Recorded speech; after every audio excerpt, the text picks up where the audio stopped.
Hello বন্ধুরা, শুভ দুপুর। দেখতেই পাচ্ছ আজকে অনেক কিছু রান্না বান্না নিয়ে চলে এসেছি, কারণ হচ্ছে আমার পূজার জন্মদিন, আমার দিদির মেয়ের জন্মদিন। তো চলো কী কী রান্না বান্না করেছি তোমাদের সঙ্গে একটু করে শেয়ার করে দিই। এই যে চিকেন কষা, পোলাও, এটা হচ্ছে পনিরের তরকারি, ভেজ ডাল, পাঁচ তরকারি, ছ্যাঁচড়া। চলো বাকি রান্নাঘরে রয়েছে, তোমাদের সঙ্গে দেখিয়ে দিই। আর এই যে এখানে আছে আমাদের ছেলে মেয়েগুলো সব বসে।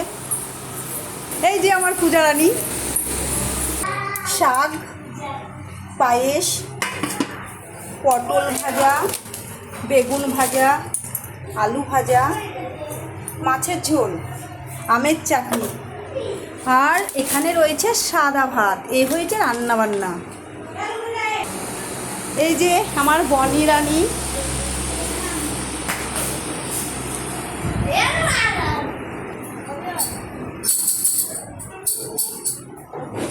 এই যে দিদি, আর এই যে আমার ছায়াদি।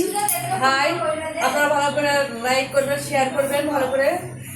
আর আমাদের ভিডিও ভালো লাগলে অবশ্যই কিন্তু তোমরা লাইক, কমেন্ট, শেয়ার, সাবস্ক্রাইব করে দিয়ে আমাদের সঙ্গে থেকো, তাই না ছায়াদি? হ্যাঁ অবশ্যই। এটা হচ্ছে আমার দিদি, খুব ভালো, আমাদের খুব ভালোবাসে। তো টাটা, আবার দেখা হচ্ছে পরের ভিডিওতে।